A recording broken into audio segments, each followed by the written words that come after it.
नमस्कार दोस्तों।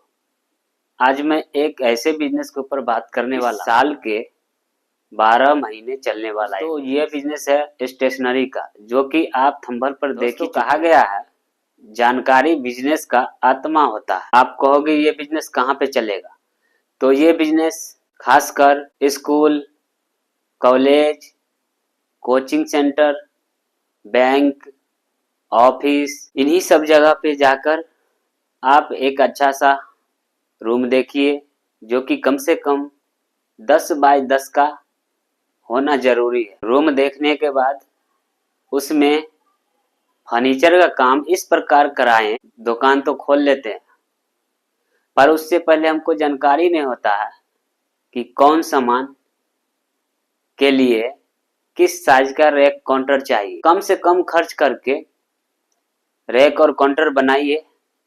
जब लगे कि आपको 6 महीना साल भर चल जाए दुकान, उसके बाद खुद समझ में आ जाएगा कि यहाँ पे रैक काउंटर किस प्रकार का चाहिए। उसके बाद बारी आती है सामान जो आप रखेंगे उसका लिस्ट कैसे बनाएं।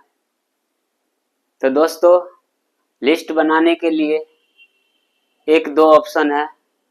जैसे कि मान लो आपके पास कोई एक्सपीरियंस हो, चाहे आपके आसपास कोई ऐसा दुकानदार हो जिससे आपको चलता बनता हो, उससे जाके आप लिस्ट बनाने में हेल्प ले सकते हैं।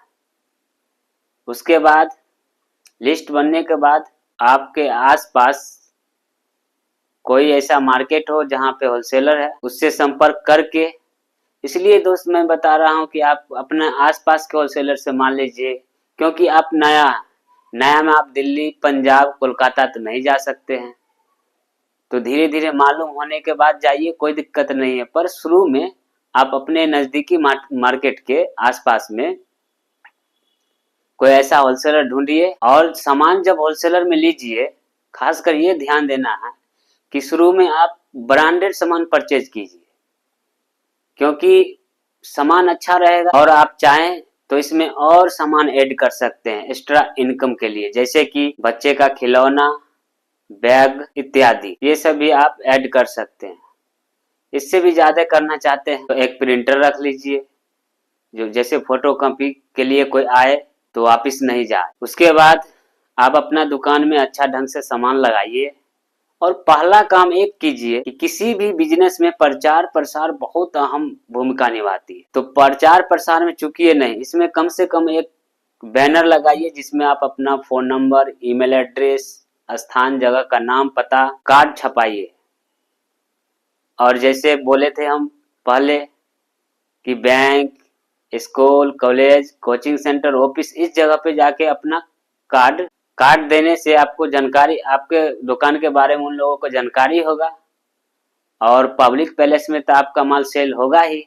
प्लस में जहाँ जहाँ कार्ड दिए 3-4 जगह हम बताए, वहां पर अगर आप कार्ड देते हैं तो वहां से ज्यादा ऑर्डर आने का चांस रहेगा।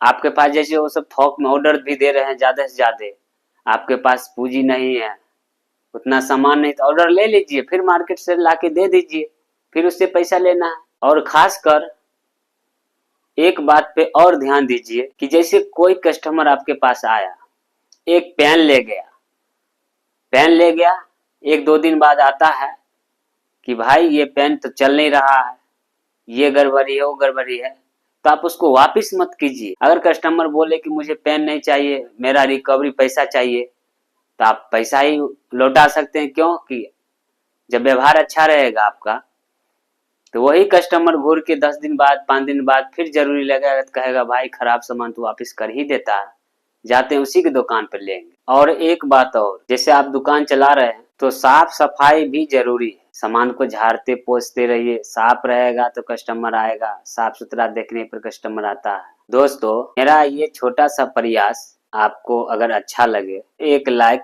जरूर कीजिए। धन्यवाद।